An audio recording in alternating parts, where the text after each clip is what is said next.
продолжаем проект, с которым вы уже познакомились, «Объединяющая сила русского слова». И сегодня у нас встреча с замечательным поэтом, эссеистом, критиком, публицистом, преподавателем литературного института Геннадием Николаевичем Красниковым. Он расскажет вам о том, как пришел в поэзию, о каких-то поэтических ориентирах, о тех поэтах, которых он лично знал, с кем он общался, о своей деятельности, о том, как, может быть, там, я не знаю, пробиться в поэзию, что такое для него поэзия. Мы послушаем Геннадия Николаевича, и если что, если у нас какие-то вопросы возникнут, да, уже ближе к концу мы будем задавать вопросы. Так?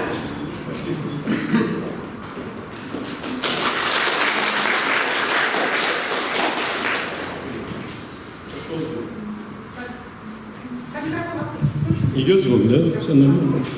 Хорошо. Ну вот, поскольку здесь в основном народ учащийся, вот на вашу голову еще один преподаватель свалился из Москвы. Мало вам своих преподавателей. Вот, так что Москва и литературный институт, в котором я преподаю, я веду поэтический семинар, то есть в моем поэтическом семинаре, точно так же, как в других семинарах, есть у нас семинар прозы, где учат на прозаиков. Вот у вас выступал Владимир Малягин, он ведет семинары драматургии, где учатся будущие Шекспиры и Бомарше. Значит, вот Каримова у вас выступала, это переводчики. То есть очень широкий такой спектр. Есть семинар публицистики и вот поэтический семинар. Поэтических семинаров в основном их много, преподавателей много. Вот я один из тех, кто ведет поэтические семинары. И всегда, когда говорят про литературный институт и вообще про то, как люди становятся писателями, говорят, разве можно научиться и выучиться на Пушкина или на Льва Николаевича Толстого? Никаких литературных институтов тогда не было, значит, гении были. А сейчас литературный институт есть, а гениев не так много. Так что жизнь вот такая. Ну, несколько слов я скажу. Если вам когда-нибудь придется побывать в Москве, то вот само здание литературного института, оно такой памятник архитектуры, потому что в этом здании родился Александр Иванович Герцен. Просто вот в прямом смысле в этом доме, так сказать, он ничуть не изменился. Ну, конечно, там внутри какой-то был ремонт и так далее. Но это такое историческое здание, в котором перебывали, помимо того, что там учились, действительно выдающиеся поэты и писатели, и прозаики. Значит, он еще связан просто с историей литературы, с нашей историей. Например, в литературном институте, вот в этом здании, последнее выступление было Александра Блока. В 1921 году, значит, он приезжал в Москву. Это было одно из последних выступлений. В том же году, в августе, его не стало. Там бывали и Есенин, и Иосиф Мандельштам, значит, ну и, в общем, вся такая большая русская литература XX века. В этом же доме, в таком крыле, он построен, этот дом, такой архитектурный, значит, там основное здание, вот где родился Герцен, и такие по бокам такие крылья. Вот в одном из крыльев, из таких вот флигелей старинных, жил Андрей Платонов, гениальный русский писатель, гениальный русский прозаик. И в этом доме в 1951 году он умер. Так что вот еще означено это место, вот, ну, действительно, вот в 20 веке из тех, кто напрямую там жил в этом доме, значит, это вот Андрей Платонов. Ну, я потом несколько слов скажу, чем я занимаюсь и чем я занимался. Я вообще закончил как раз не литературный институт, и как это не смешно звучит, я туда не поступил, когда я был молодой, можно сказать. и отправил туда свои стихи, и я не прошел творческий конкурс. Вот как бывает в жизни. Значит, но, к счастью, я поступил на факультет журналистики Московского университета, который окончил, и потом работал в газетах, работал в издательствах. И так жизнь сложилась, когда уже у меня появились книги, публикации, я перешел работать после газеты в издательство «Молодая гвардия». Это такое крупное издательство. Но сейчас, поскольку мало читают, просто я назову несколько таких серий, которые выпускало, ну и сейчас еще там остатки. Значит, серия «Жизнь замечательных людей». Это вот издательство «Молодая гвардия». Я работал в отделе поэзии, мы выпускали поэтические книги и так далее, и так далее. Так что вот такой вот был путь. И таким образом я, значит, в 2006 году оказался в литературном институте. Но учась на факультете журналистики, поскольку факультет, Московский университет от Тверского бульвара очень не так далеко, я бегал на семинары, ходил на семинары к тем поэтам, которые вели в то время поэтические семинары. Вот мой учитель был такой Евгений Винокуров, поэт-фронтовик. И вот я к нему ходил на семинары, слушал. Ну, и таким образом, вот уже такое было какое-то приобщение. Именно я чувствовал, что когда-нибудь я переступлю этот порог, ну, так, на законном, можно сказать, основании. Вот, может быть, чтобы так не было, может быть, совсем уж про учебу, вот часто спрашивают, а как таланты-то появляются? Откуда вот вдруг берется талант, и как узнать, что есть талант? А в принципе все люди талантливые, только эти таланты могут проявляться в разных сферах, в разной сфере деятельности. Вот я всегда вспоминаю гениального композитора Валерия Гаврилина. Был такой замечательный композитор, у него самый знаменитый такой балет «Анюта» называется. Потрясающая музыка, если вы услышите. Вот когда-нибудь вы поймете, что это вот настоящее. Это вот вологодский мальчик во время войны, когда не было родителей, и был детский дом. И там в этом детском доме было, ну, человек 100 детей, может быть, больше. В какой-то в таком тылу это здание находилось. И что произошло? Вот все в одинаковых условиях, все без родителей. У кого-то родители погибли, у кого-то родители были на фронте. И вот эти ребята живут в этом интернате, и вдруг директору интерната преподаватели говорят, а вы знаете, вот по ночам на второй этаж один мальчик поднимается, там стоит пианино, и он начинает пальчиком стучать по этим клавишам. Значит, он говорит, а кто это? Это вот Валера Гаврилин. Он его вызвал к себе в кабинет и говорит, а ты, почему ты туда ходишь? Мне интересно.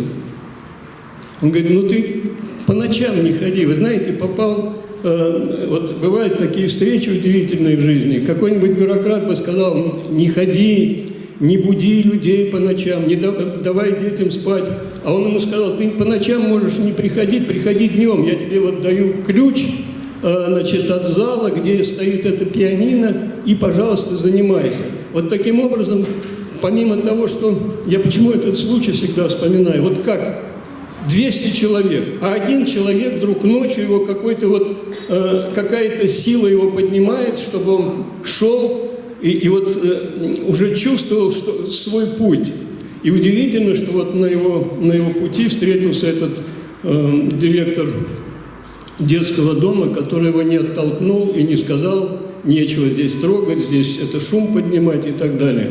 Вот такие случаи. Или смотрите, возьмем село Константиново Рязанской области. Ну, деревня, значит, ну, село, понятно, чем отличается село от деревни? В деревне храма нет, а село – это всегда там, где есть храм. И вот в этом селе Константиново, в простой крестьянской семье появляется мальчишка какой-то. И ни с того ни с сего вдруг становится знаменитым поэтом Сергеем Есениным. Опять непонятно, почему вдруг, вот там, где никто, родители его не были связаны с искусством, никто не был никак, и вдруг вот этот вот появляется талант такой, и он становится интересен всем. Когда он приехал в Петербург, его встретил Блок, его встретил Игорь Северянин, его встретили все там самые знаменитые, самые рафинированные интеллектуалы. Вдруг этот мальчишка крестьянский стал интересен этим людям. Также такая же история, вот сейчас проходил на столе в отделе, лежит книга Василия Макаровича Шукшина. Ведь, смотрите, тоже алтайское село Сростки. Никто там рядом никогда не был в писателях, актером не был никогда, режиссером не был. И вдруг этот парень в 30 лет, правда поздно он пришел, приходит в Авгик, в сапогах, сдавать экзамены, но такой дерзкий. Если вы когда-нибудь смотрели его фильмы, скажем, «Калина красная», вы можете понять этого. Или если читали его прозу, вот приходит такой дерзкий крестьянский мужик, отслужил в армии, в морфлоте он служил. И семинар актерский, режиссерский набирал знаменитый такой был режиссер Михаил Ром. Один из самых знаменитых фильмов Михаила Рома «Обыкновенный фашизм». Вот сегодня бы этот фильм надо бы и в школах показывать, и везде посмотреть, что такое фашизм, и откуда берутся бандеровцы, откуда взялись, и почему это, вот эта недобитая сволочь, значит, существует. Вот был такой... Да, ну и, в общем, Василий Макарович пришел на экзамены, Ром его спрашивает: «Войну и мир читали или нет?» Он говорит: «Не читал». Дерзко говорит в лицо самому знаменитому на тот момент режиссеру. Ну как же ты пришел вот поступать, здесь такие, здесь Тарковский, Андрей, значит, Андрей Кончаловский, это родной брат Никиты Михалкова, и тут ты вдруг в 30 лет опоздал, начинаешь, значит, говорить, что ты самого Толстого не читал. Ну, это, конечно, было такое крестьянское лукавство. Конечно, Шукшин читал Толстого, но, знаете, вот такая дерзость: «Ах, вы меня так, я вам, значит, должен все знать». А на самом деле был необыкновенно образованным человеком и потрясающе разносторонний, гениальный прозаик, прекрасная проза, потрясающий актер. Значит, если вот вы видели его фильмы, и тот же фильм «Калина красная», «Печки-лавочки», ну и так далее, и так далее. Ну и режиссер.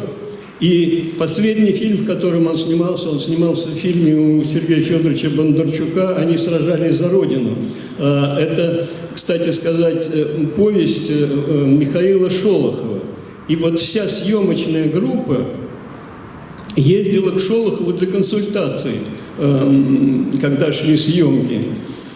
И Шукшин рвался, он уже хотел просто бросить и актерское, и режиссерское свою профессию, заниматься только литературой, только быть писателем. И ему Михаил Александрович Шолохов тоже сказал, говорит: «Хорошо бы тебе все-таки заняться вот тем делом, которому ты, в общем-то, в котором у тебя такой главный дар». И он дал такое слово себе и Бондарчуку, что это вот последний его фильм. Правда, он поставил условие, что если он снимется в этом фильме, то ему дадут последний фильм снять, «Я пришел дать вам волю». Он мечтал снять фильм о Степане Разине. Вот. И вот такое вот между этих трех огней, где ему говорят: «Вот ты иди снимайся». Но фильм получился гениальный, он там гениально сыграл Лопахина в этом фильме. Вот. И между тем, что он дал слово Бондарчуку, что он дал слово Шолохову, и сам он рвется, но он хотел этот фильм снять. И вы знаете, что, ну, кто, в общем, интересуется, он во время съемок умер, даже озвучка, значит, вот другой актер озвучивал его текст в этом фильме. Вот так надорвался этот человек. Я почему говорю опять о таланте? Деревня Сростки, никому не интересная, никто ее не знал. Жили себе веками, там люди трудились в поте лица своего. И вдруг вот теперь каждый год на Алтай едут со всего мира писатели, ученые, литературоведы, филологи, ну, естественно, актеры, режиссеры, вот просто туда, в эту деревню. Вот чудо таланта, вот оно в этом заключается, непонятно. Ну, или взять Владимирскую область, Солоухин, село Олепино, удивительный писатель, и тоже вдруг становится не из Садового кольца Москвы, где вот все на асфальте, тут тебе и театры, тут тебе и библиотеки, и все. Вот такое чудо происходит, когда Господь дает вот этот дар, и человек, конечно, сам не знает, почему он среди ночи идет на второй этаж и одним пальцем стучит по клавишам. Вот, да, и когда говорят, ну разве может литературный институт вот научить? И тут уже другая часть проблемы. Почему люди идут в литературный институт? Иметь просто дар – это одно, а другое дело – отшлифовать его. И вот тут, вы знаете, Марина Цветаева, знаменитая великая русская поэтесса, говорила, что вот когда поэт пишет стихи, вот 4 строчки, 4-стишие, 2 строчки от Бога, а 2 строчки от мастерства. И вот к нам, когда студенты поступают, значит, мы надеемся, когда читаем рукописи абитуриентов, что вот эти 2 строчки от Бога там есть. Но вот 2 строчки от мастерства – это вот 5 лет, а я веду вот заочное отделение заочников, значит, это 6 лет учебы. Вот над этими двумя строчками как раз и над этой техникой и работают студенты. Работают по-разному. Могу сказать, что действительно приходят ребята, некоторые, вот они как пришли на первый курс, и выпускная дипломная работа, они практически ничему не научились, потому что они уже пришли готовыми. Вот Марина Цветаева говорила, что есть поэты, которые, вот она о Лермонтове говорила, что он сразу был готовый, так сказать, вот, а Пушкин в развитии, если просто вот читать пушкинские стихи, значит, там мы видим, что вот лицейские стихи, да, проблески гениальности есть, но рост шел медленно. А вот Лермонтов, у которого и жизнь-то была короче, на самом деле совсем короткая, по нынешним временам вообще мальчишка, в 27 лет его не стало. Вот, а оставил вот такой след в литературе. И вот некоторые студенты удивительные, талантливые, с ними очень приятно на семинаре, потому что они помощники преподавателю, когда идет обсуждение рукописей студентов, они всегда очень интересно выступают, интересные замечания. Конечно, чему-то они учатся, это я, может быть, несколько так уж гиперболизирую, но все-таки редко, но попадаются вот такие замечательные люди. Я вот просто ради интереса покажу вам один листочек, с чего мы начинаем. Просто это для любого дела такая полезная вещь. У меня был знакомый один замечательный, гениальный профессор, педагог. У него в книге по методика преподавания, он преподавал языки иностранные. Вот у него есть такая формула, его звали Ефим Пасов, я так ее называю, золотая формула Ефима Пасова. Вот он пишет, вот я своим студентам, как только они приходят, я вот показываю вот такой вот треугольник. Ну, может быть, тут будет видно, вот в прямом смысле треугольник. Это вот идея и методика Ефима Пасова. Что, значит, в основании этого? Это можно к любому делу приложить, не обязательно к литературе, чем бы вы ни занимались. Пойдете ли вы в медицину, пойдете ли вы в филологию, пойдете ли вы в генералы, значит, каждый военный носит жезл маршала в своем ранце. Вот первое, вот то, что Внизу основания этого треугольника – это база, фундамент, знания. Вот за этим в первую очередь приходят студенты, потому что они получают мощное гуманитарное образование. У нас очень сильно, ну и как вот в Московском университете, ну и вообще в вузах, очень сильное гуманитарное образование, языки, история, философия и так далее. Вот база. Если нет этой базы, то тогда следующей ступени нет.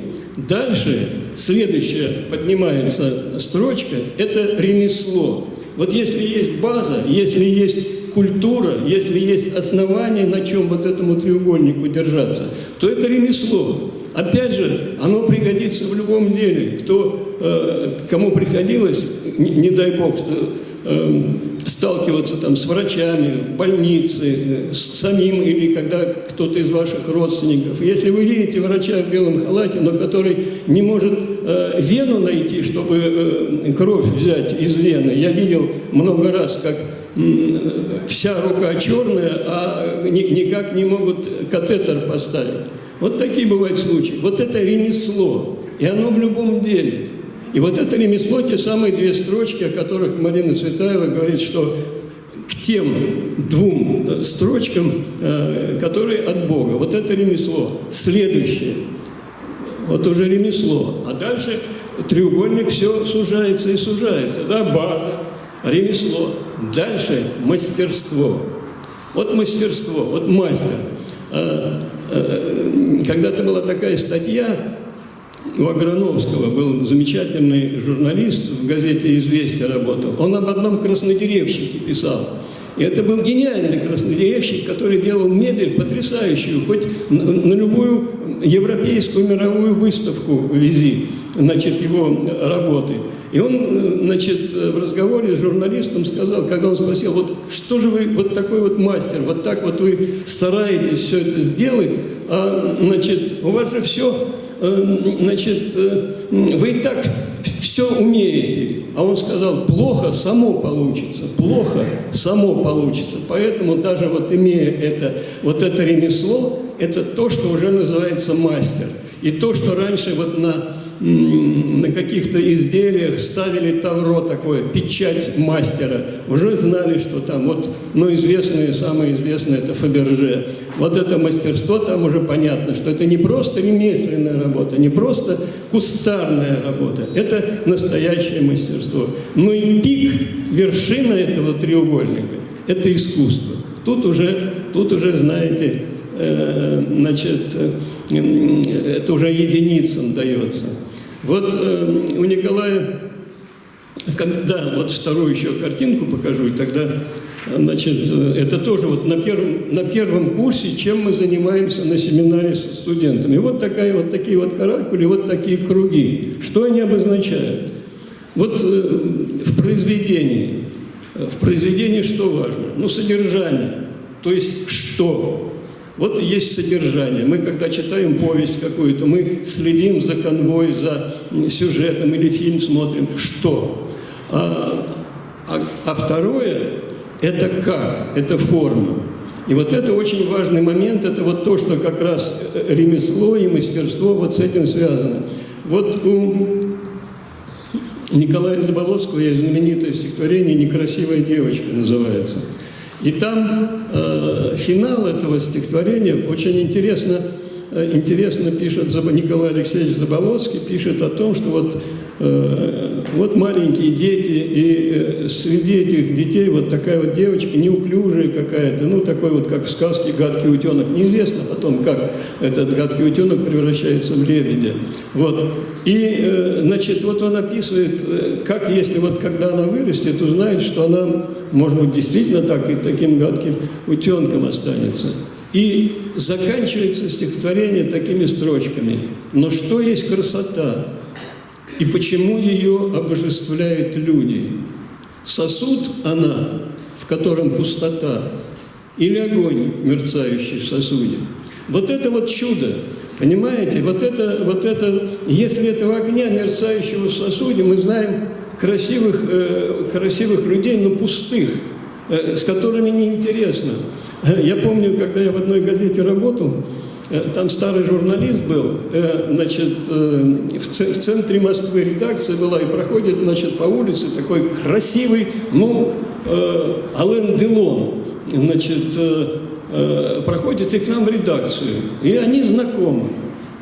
И Александр Иванович, мой журналист, значит, поговорил с ним, и он оставил тетрадку со своими стихами, он принес стихи. И когда он ушел, я говорю: вот вы с ним знакомы? Да, мы с ним знакомы. Я говорю: а почему вы как-то так немножко скептически на него посмотрели? А он сказал: потому что он красивый. Красивые, говорит, не пишут хороших стихов. Это было удивительно. Вот такой красавец, самовлюбленный, в нем вот этот вот пустой сосуд громыхающий, или как в Священном Писании сказано, кимвал гремящий, звучащий, пустой звук, или труба пустая, которая не наполнена вот этим дыханием. Вот в чем смысл. И это действительно так. Хотя очень много было красивых поэтов и красивых поэтесс. Если кто помнит, например, выступление Беллы Ахмадуллиной, потрясающей красоты была. Кстати, она тоже училась в литературном институте. Это поколение шестидесятников. Фронтовая поэтесса Юлия Дронина, когда она пришла в литературный институт после войны, все говорили: вот Любовь Орлова, такая была знаменитая киноактриса, потрясающей красоты. Вероника Тушнова была очень красивая поэтесса.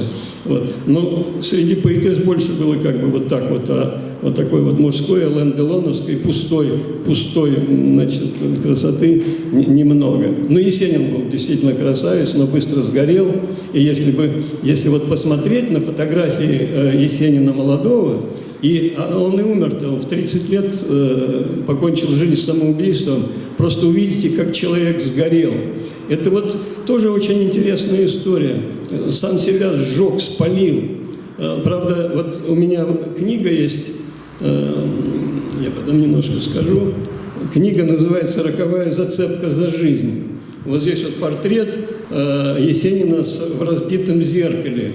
Это у него есть последняя в 25-м году написанная поэма, которая называется «Черный человек». И вот там человек в бреду уже в таком, к нему вот эта смерть в виде черного человека садится, и он с этим черным человеком разговаривает, но в конце он берет трость и разбивает зеркало. И вот это вот разбитое зеркало, и строчки «Я один» и разбитое зеркало. То есть этого черного человека не было, это была вот эта тьма, которая накопилась в Сергее Есенине. Значит, вот так он расправился. Но здесь я пишу, что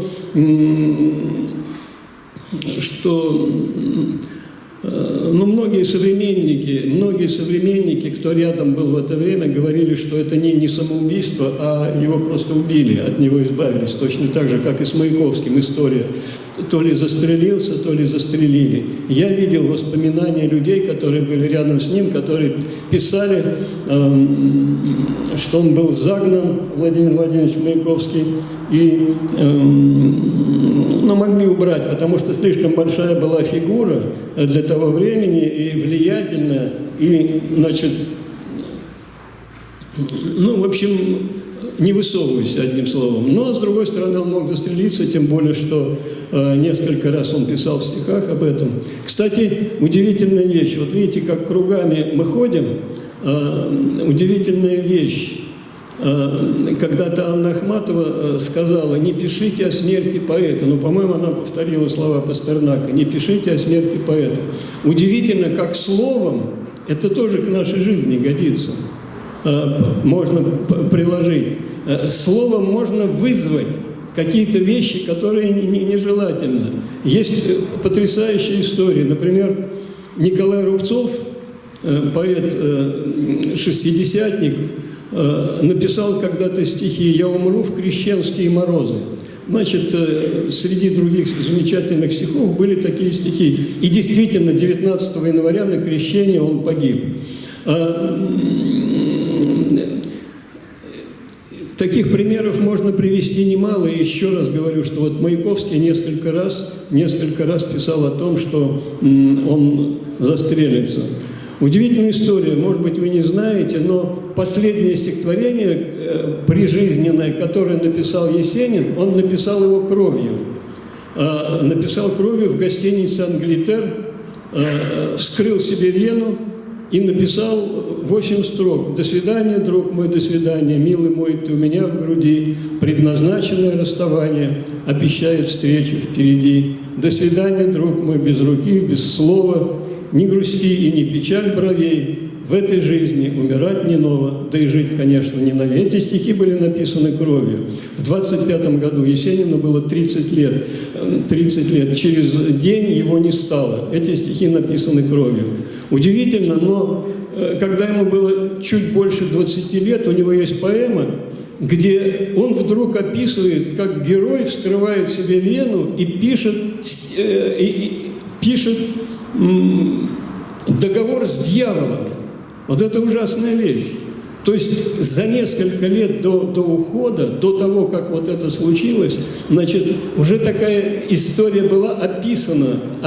Поэтому всегда говорят, и психологи, кстати, говорят, не заигрывайте с какими-то темными силами, не переступайте вот какую-то черту, потому что мы сами не знаем вот тайну нашей жизни, мы не знаем тайну, как могут складываться, значит, будущее наше. Поэтому вот эти ахматовские, пастернаковские слова «не пишите о смерти поэты», они действительно сбываются и очень часто. Я даже, вот такая удивительная тоже история, был очень, понимаете, даже совсем незначительно. Одно дело там Маяковский, гениальный поэт, Есенин, гениальный поэт.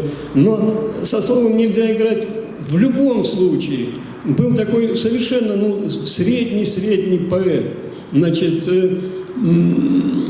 и вдруг была такая, но в советское время мы часто ездили в командировки в Туркмению, там, в Узбекистан, были большие фестивали поэтические. И вот группа писателей поехала, в том числе от издательства «Молодая гвардия», где я работал, поехала в Туркменистан на выступление. Очень такая удивительная история.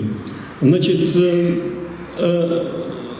и распределили, кто в библиотеке выступает в Ашхабаде, кто выступает, значит, еще где-то. А кому-то сказали, а вам нужно в военную часть поехать, вы будете выступать. Это нужно было на машине ехать песками, значит, довольно большой путь в военную часть. Будете выступать там перед военными.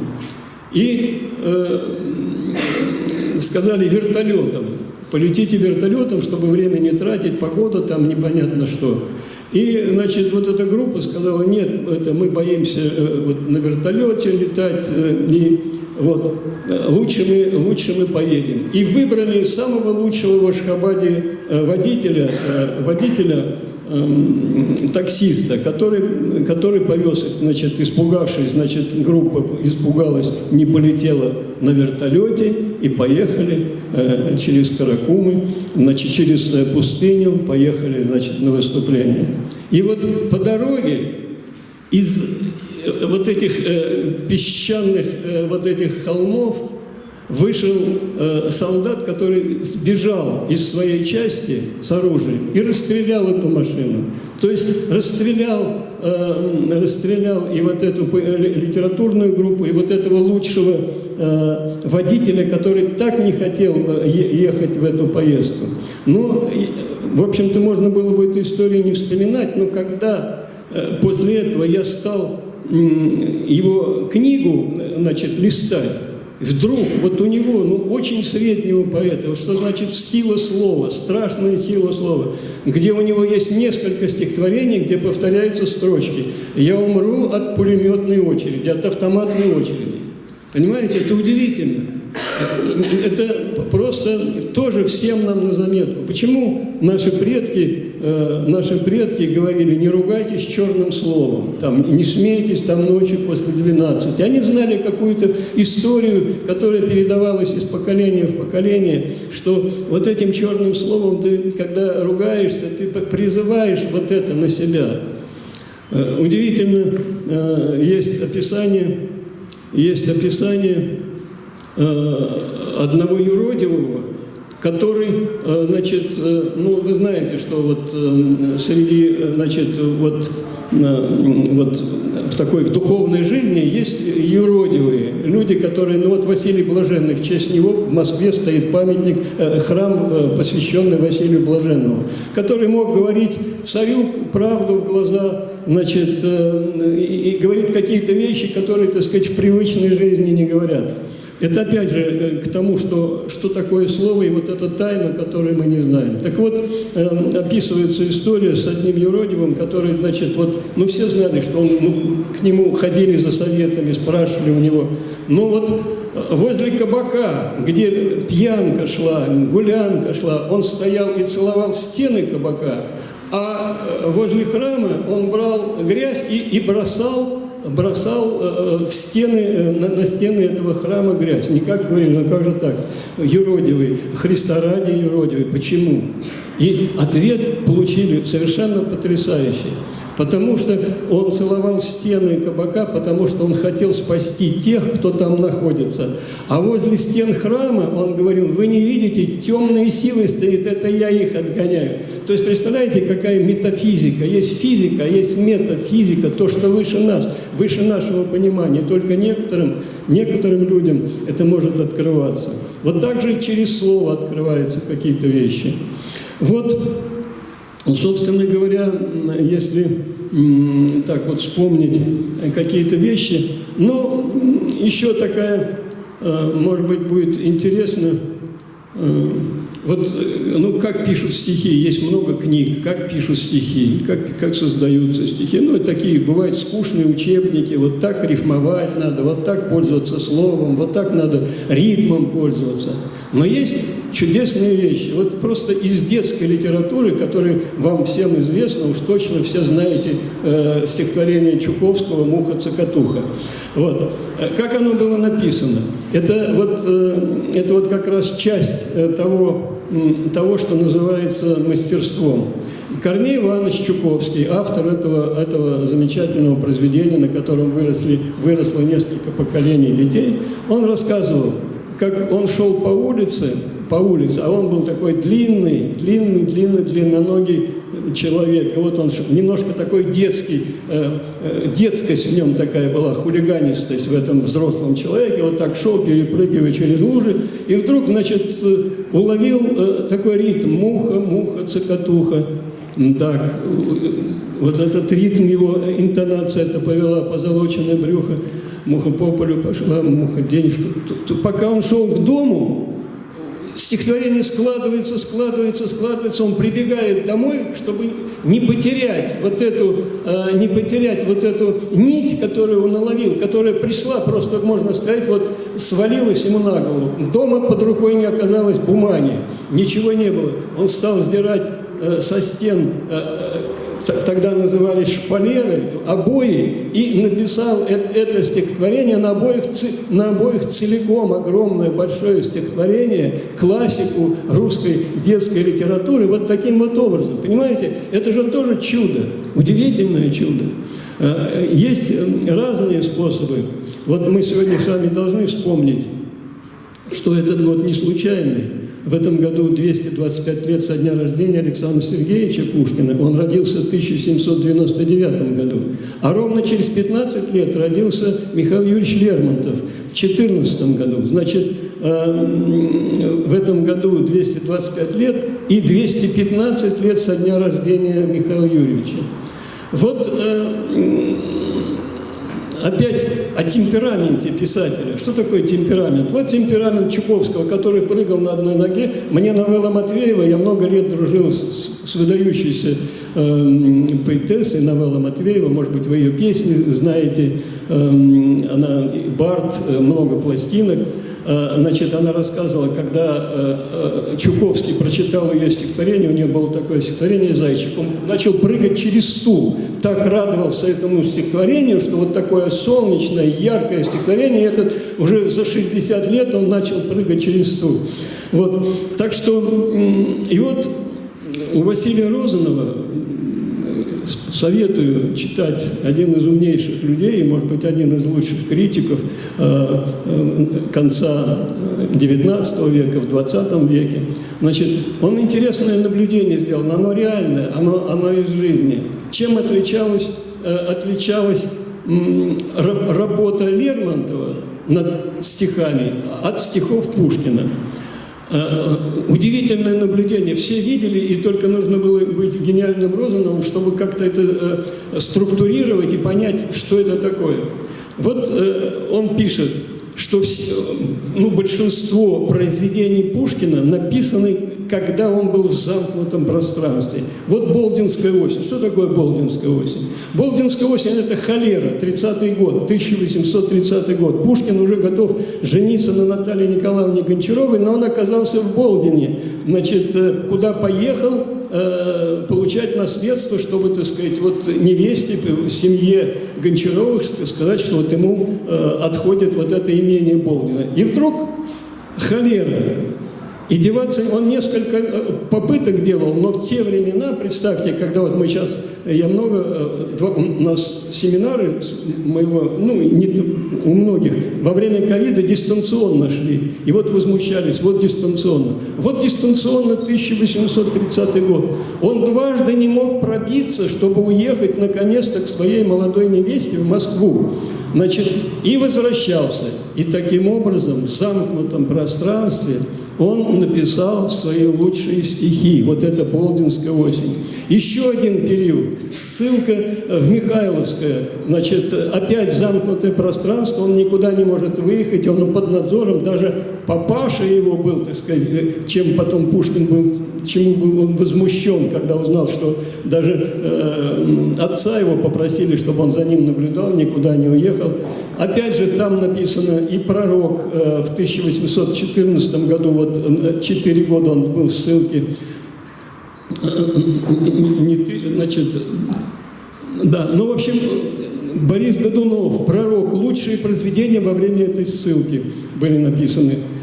Только когда он оказывался вот в замкнутом пространстве. И при этом Розанов говорит, но если у него была возможность на какую-то пирушку, на какую-то встречу с девушками, на какую-то встречу с друзьями пойти, он мог все бросить.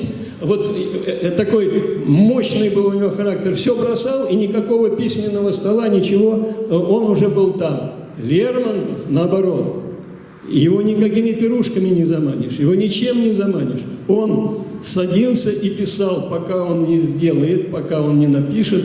И это удивительно. Это удивительно. Когда в 1837 году, после смерти, после гибели Пушкина, Лермонтов написал свое потрясающее стихотворение «На смерть поэта», он был арестован. Он был арестован и 3 дня был, находился на гауптвахте. И будучи там, вот тоже в замкнутом пространстве, даже там он мог работать. Он написал там одно из лучших своих стихотворений, когда волнуется желтеющая Нива, и еще у него есть стихотворение «Я, Матерь Божия, ныне с молитвой». Вот там вот написал. То есть для него творчество было самым важным. Может быть, поэтому он был такой желчный, может быть, поэтому он был в обществе непереносимым человеком. Кстати, об этом тоже можно говорить, о характере поэтов. У меня были друзья, замечательные поэты, которых нет. Но в жизни тяжелейшие люди. А если, не дай Бог, еще выпьют, то просто всех святых выноси. Значит, это вот такая печальная история. Вот таких вот, значит, да, интересно, когда, значит, Лермонтова не стало, один сослуживец сказал, значит, Лермонтовский сказал, что Лермонтов гениальный поэт. Да вы что, я же с ним в одном полку служил. То есть, представляете, когда мы рядом находимся с людьми, мы цену им не знаем. И вот эта удивительная фраза, которую он сказал, да как, я с ним в одном полку, можно сказать, из одной кружки пил, значит, и вдруг Лермонтов гениальный поэт. Вот такие бывают чудеса. Ну, что еще, значит, я скажу. Значит, я никогда не был москвичом. Я приехал из глубокой провинции в Москву поступать на факультет журналистики. Урал, Оренбургская область, вот где сейчас вот заливают Орск водой. Значит, мой город буквально в 5 километрах от Орска находится, Новотроицк. Вот.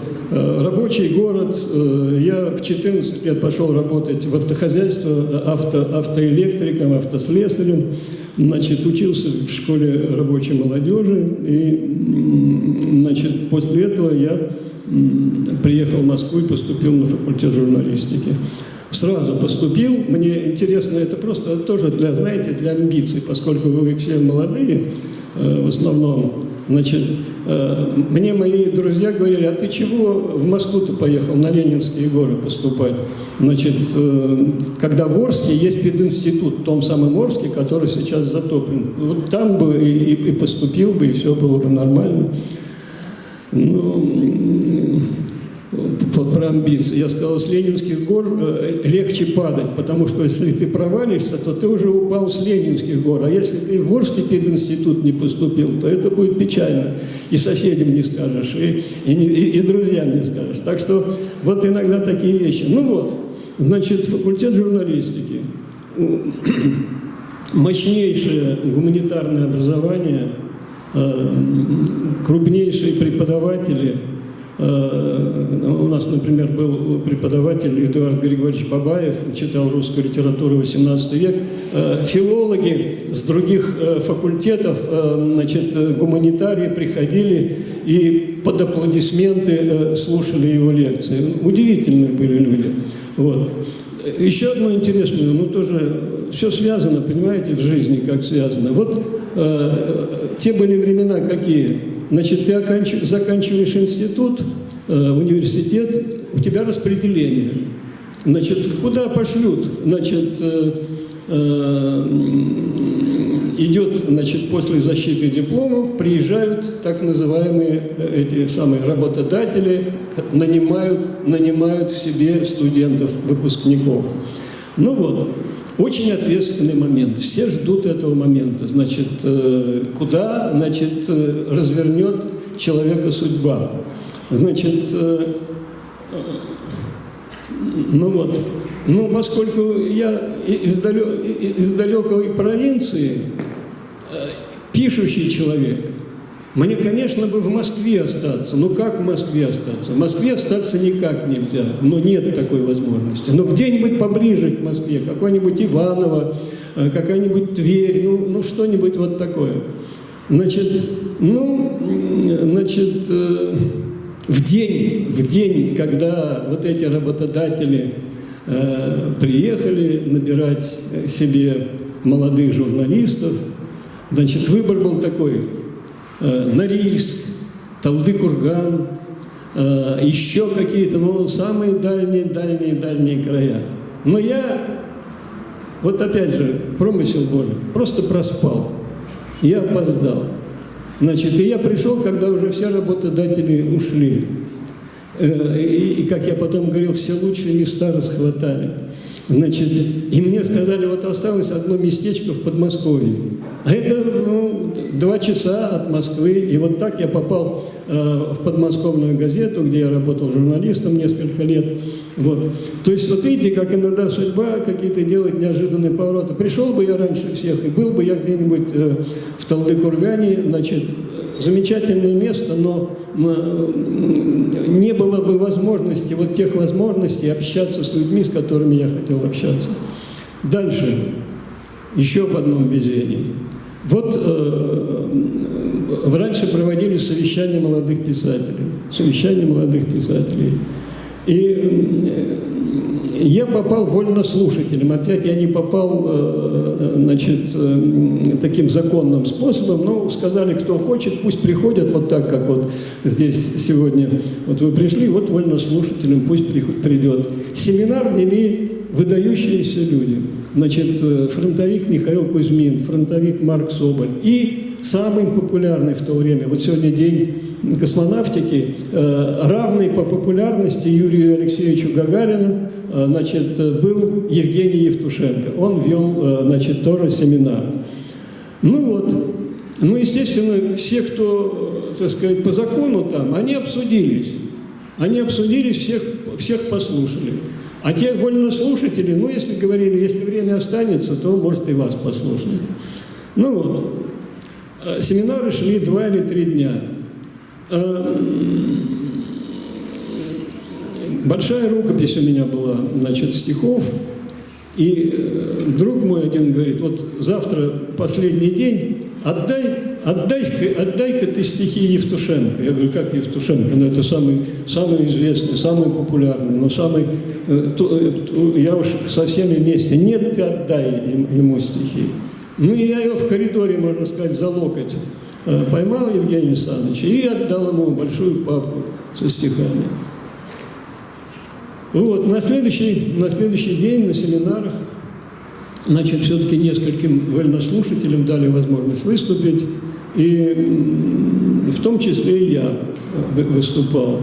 И вот была тоже удивительная история.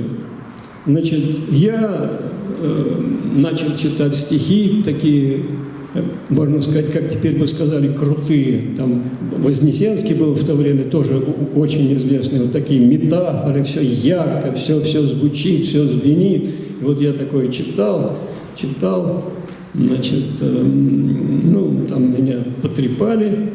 А Евтушенко вдруг сказал, а почему вы не прочитали вот...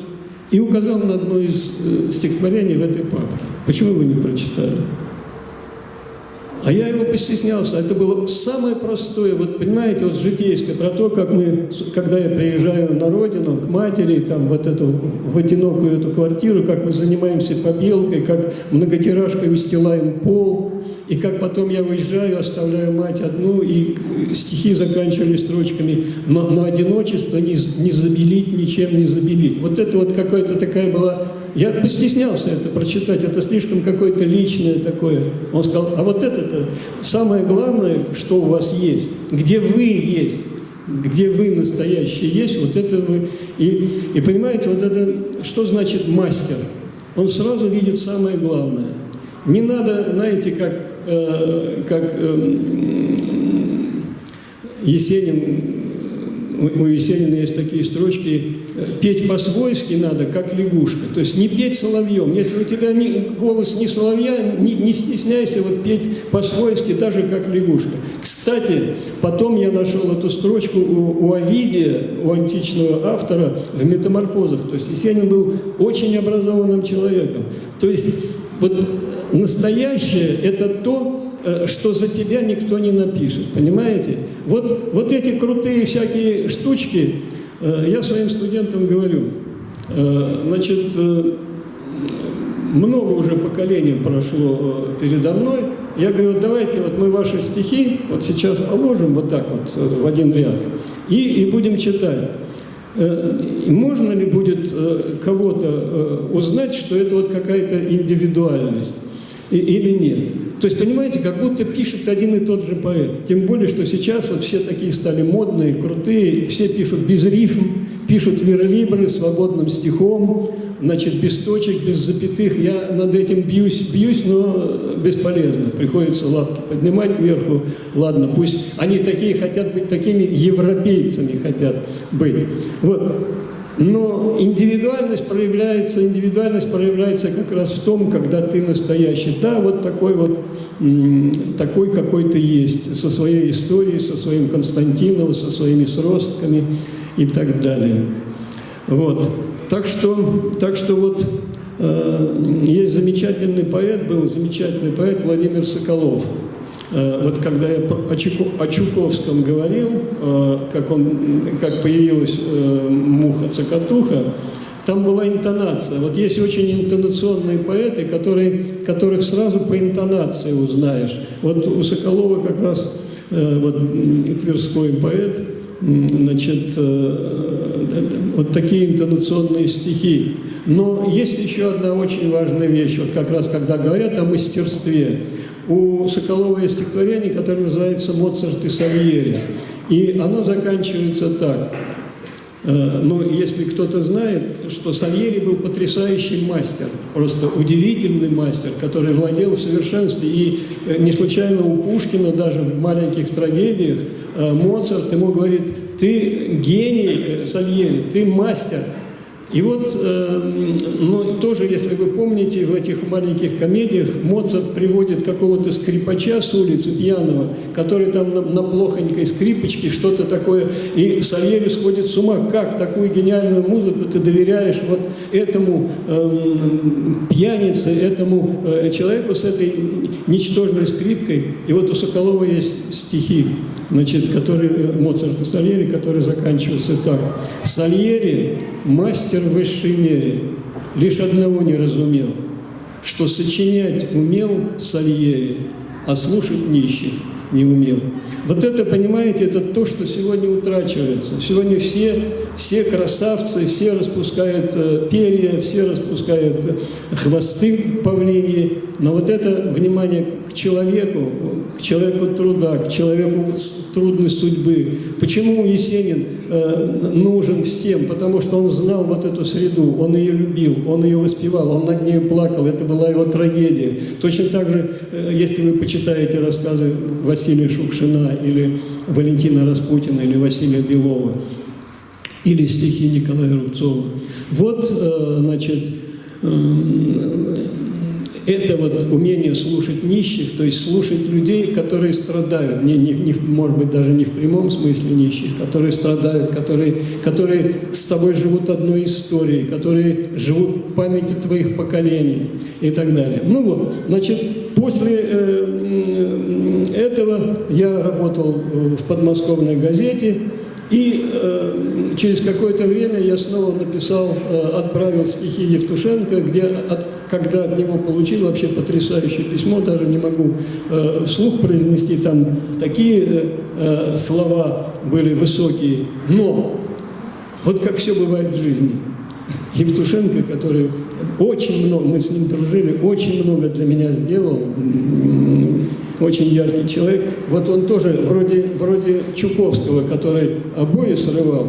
Значит, вот это письмо, которое мне написал Евтушенко, оно было на листке, на котором стоял отпечаток детской подошвы. У него были маленькие дети, значит, они там ходили по его бумажкам. Вот он, все, что было под рукой, значит, вот эти все высокие слова, значит, и рядом вот это отпечаток детской подошвы. У него еще маленькие дети были. Вот так.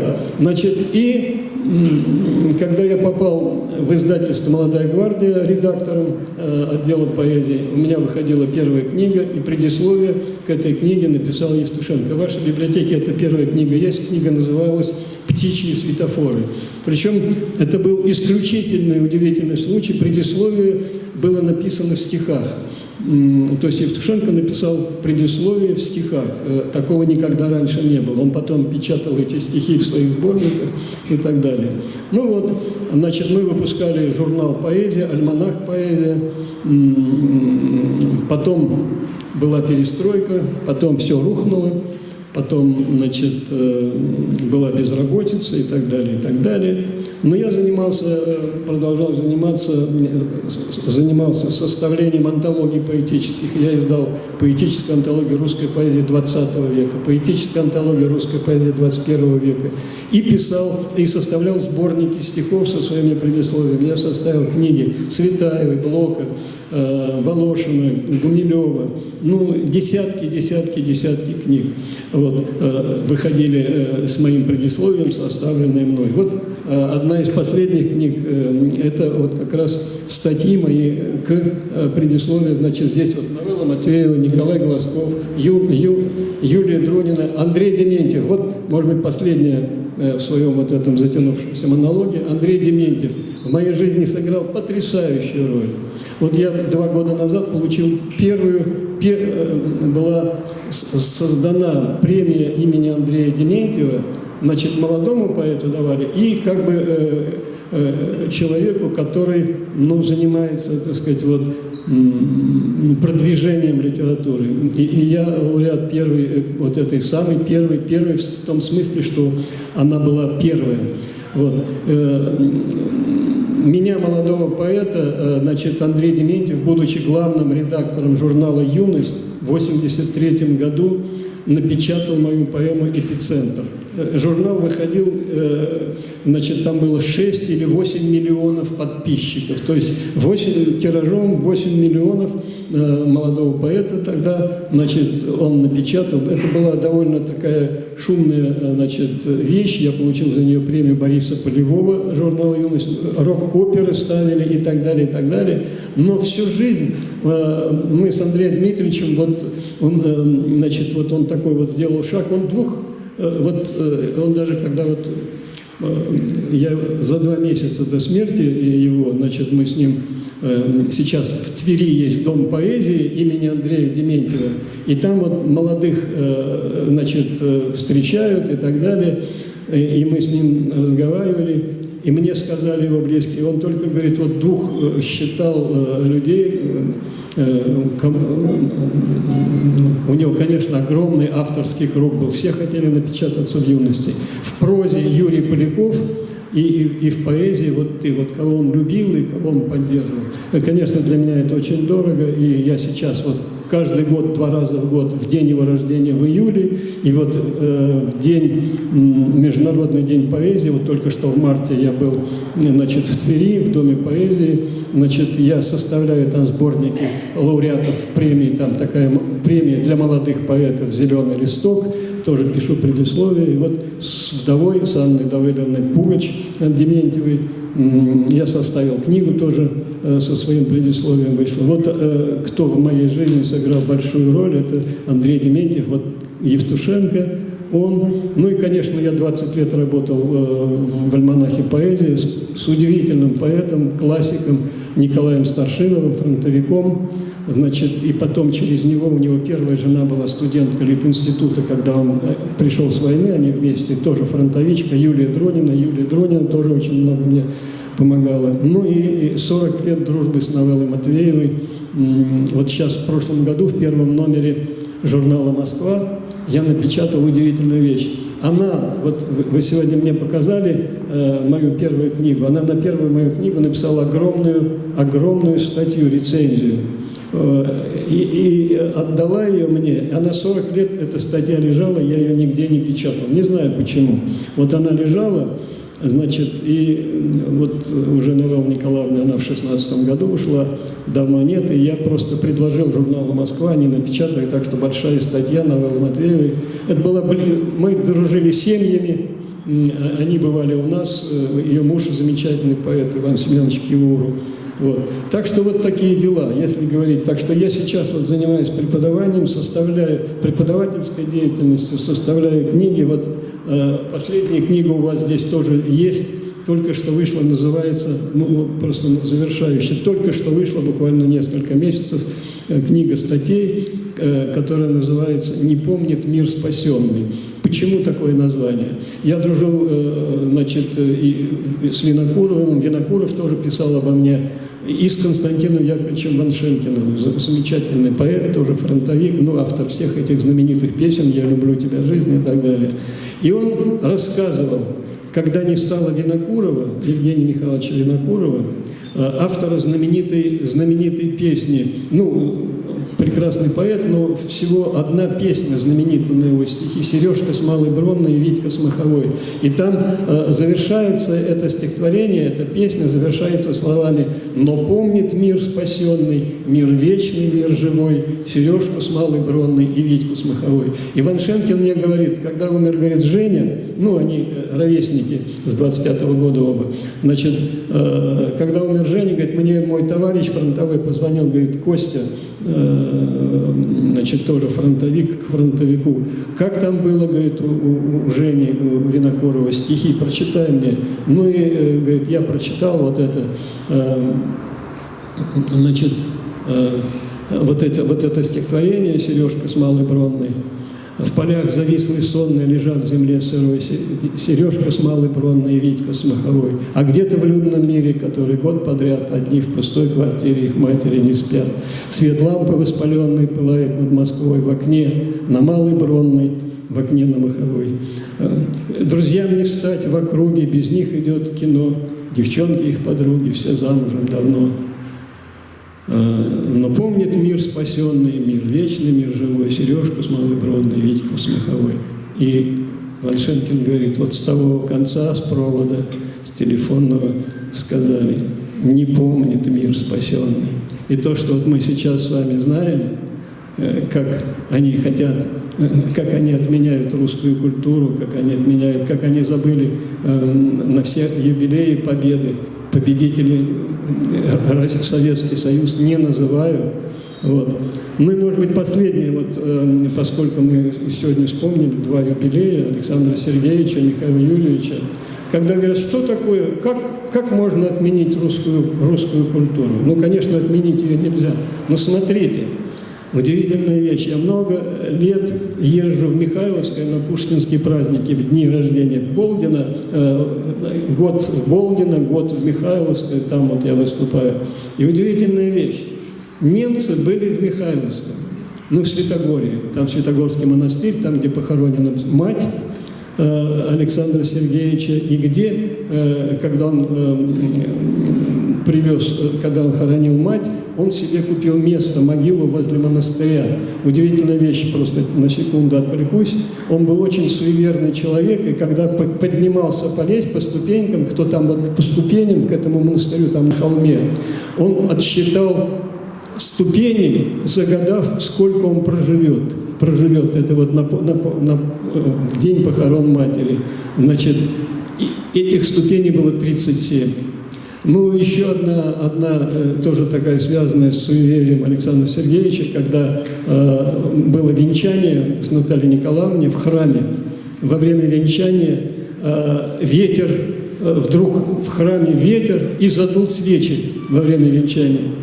И с подноса, где лежали золотые кольца венчальные, упало кольцо.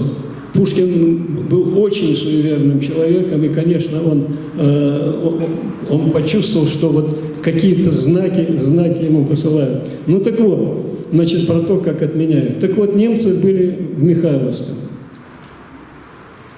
И что они сделали? Ну как им мог помешать мертвый Александр Сергеевич? Могила была заминирована Пушкиным. Даже мертвый он им мешал. Понимаете? Я вот, значит, в Подмосковье, у нас в Подмосковье, в Марфино, храмы. В этих храмах, причем там есть один храм, при освящении которого присутствовал Петр I. Значит, там даже вот на куполе куда крест вставляется, вот такая, над куполом есть вот такая чаша. Он даже, как говорят современники, Петр I эту чашу на голову примерил, сказал, вот какая у меня голова.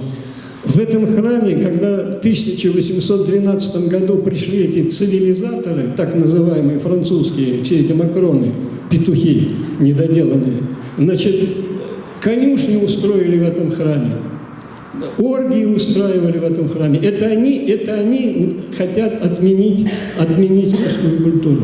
Но опять же, я повторяю, значит, ну чем им помешало? Значит, что-то они понимают, в чем корень русской культуры, в чем корень нашего менталитета. Они понимают, что есть какие-то вещи, без которых мы просто, как нации, как народа нас нет. Понимаете? Вот, если просто говорить, и поэтому этот фронтовик, сказавший Константину Яковлевичу Ваншенкину, не помнит мир спасенный. Вот книга моих статей, значит, под этим названием, как ни странно, книга только что вышла, уже, слава Богу, в вашей библиотеке есть, чему я очень рад. И, значит, если есть какие-то вопросы, я готов ответить, но вы мне оказали большую честь, что вы пришли, в общем, тихо, внимательно слушали. Спасибо вам.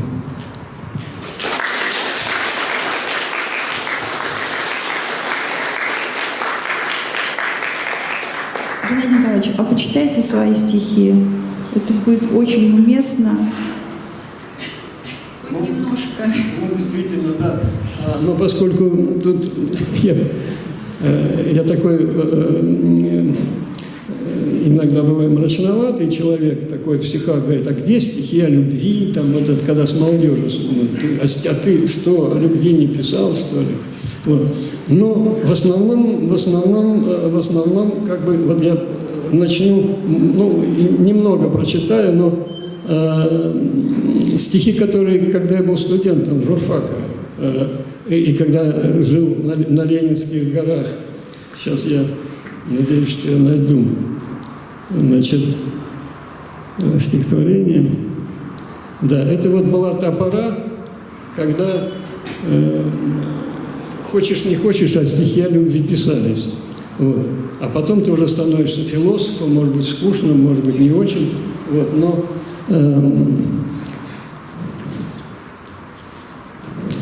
сейчас, одну минуту.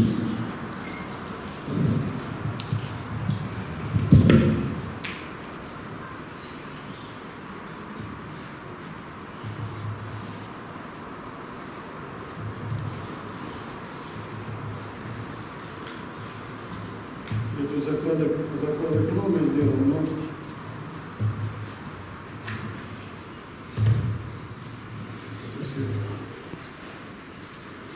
ну ладно, я значит, прочитаю два из них таких уж.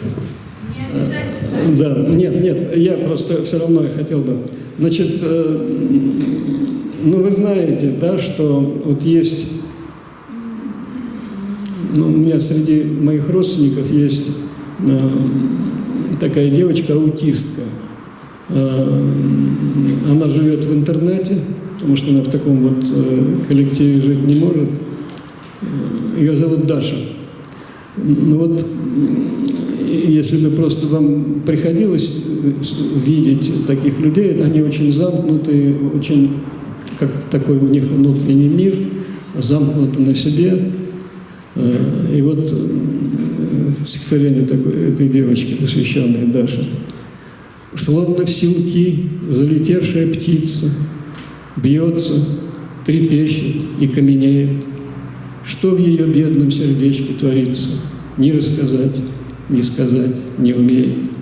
Будто с планеты неведомый странник, ветром нечаянным к нам занесенный, скучно жует она бабушкин пряник на интернетской скамейке казенной. Птичье несвязное лепетание, станет ли мир ей защитой и домом? Может, однажды откроется тайна нам на ее языке незнакомом. Что она, бедная, помнит и знает? Как там у них на далекой планете? К ним ли вот так же не залетают с нашей земли одинокие дети? Вот это вот такой вот странник такой. Значит,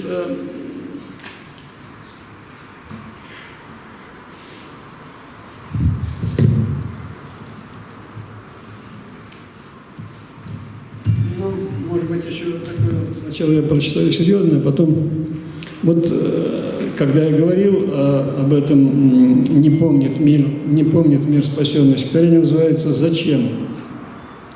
Ведут ли все дороги в Рим? Из Рима ли ведут назад? Нам что? Мы в стороне стоим. Пускай идут хоть в рай, хоть в ад. У каждого свой суд, свой зуд. Но мы-то, Господи, при чем? Зачем на сцену нас влекут то с палачом, то с калачом? Мы вдалеке от всех стоим и вдалеке от всех живем. Зачем присутствием своим мы им покоя не даем? Зачем они в недобрый час в такую даль гоняют рать?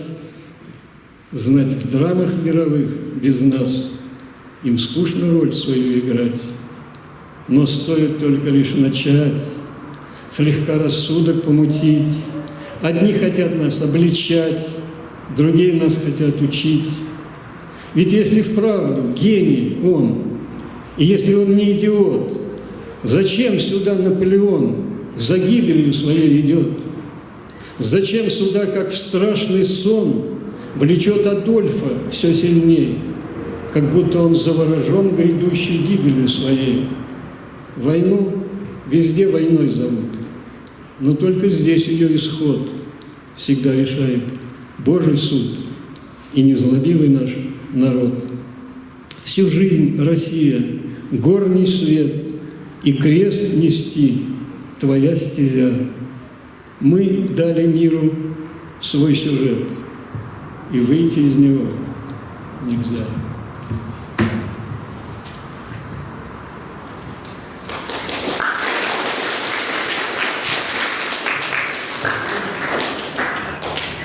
Да, ну вот, как ни странно, пророческие опять, вот понимаете, никак не подберусь к студенческим стихам, но еще вот написаны много-много лет назад стихи, когда еще фронтовики были живы.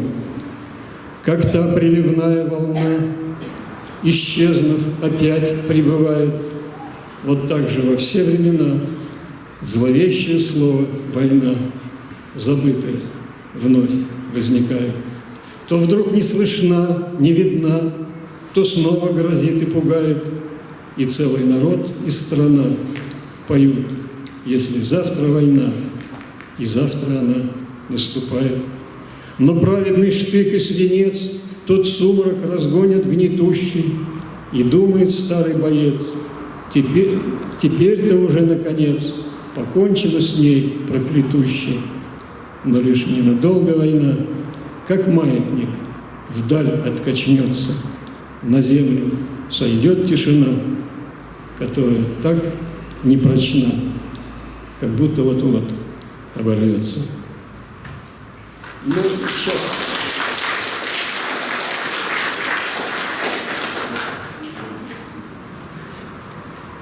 Ну, вот это, кстати сказать, как ни странно, именно в студенческие годы написано, но такое, как вы увидите, что не все радостно было в жизни молодых студентов. «Пожалей меня, Мария, помоги мне, видит Бог, в эти ночи ледяные, страшно тем, кто одинок. Страшно мне пошевелиться, бросив на плечи пальто. Страшно видеть землю в листьях, не земля, а решето. По какому только праву я посмел тебя позвать, я храню такую правду, никому не рассказать. Прокурив чужие стены, глядя в темное окно, я поверил в утешение, невеселое одно. Все ошибки, все былое, что давно пережито, все пройдет сквозь золотое решето. Пожалей меня, Мария, помоги мне, видит Бог, в эти ночи ледяные, страшно тем, кто одинок». Ну вот видите, так что там были и уныния на самом деле. Но сейчас я все-таки хочу одно стихотворение на нем закончить. Я его специально откладывал. Видите, тоже хитрость какая-то есть в этом.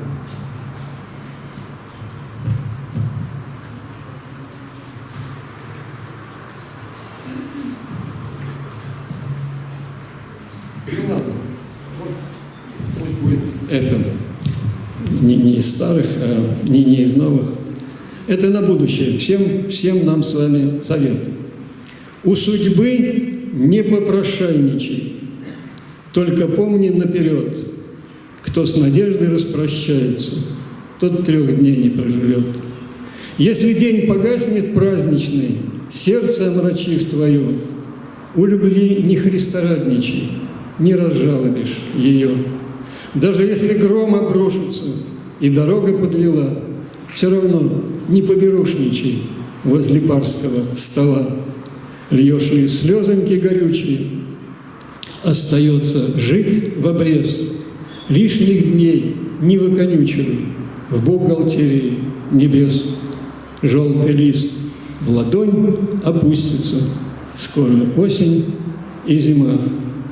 Горе глупому от глупости, умным горе. Сами знаете от чего. От ума. Спасибо.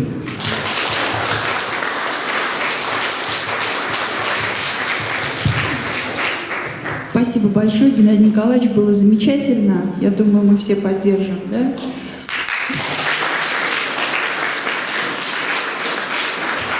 У нас обычно всегда в конце такая, ритуальная процедура, мы подписываем вот эти вот закладочки, как автографы, да, ребята, у кого-то есть, если эти закладочки, приходите с ними, вот, и у нас сейчас будет такая автограф-сессия. Если у кого какие-то вопросы есть, вы можете задавать уже, да, по ходу, вот, во время этой сессии, вот. Спасибо еще раз, просто нет слов, все было волшебно.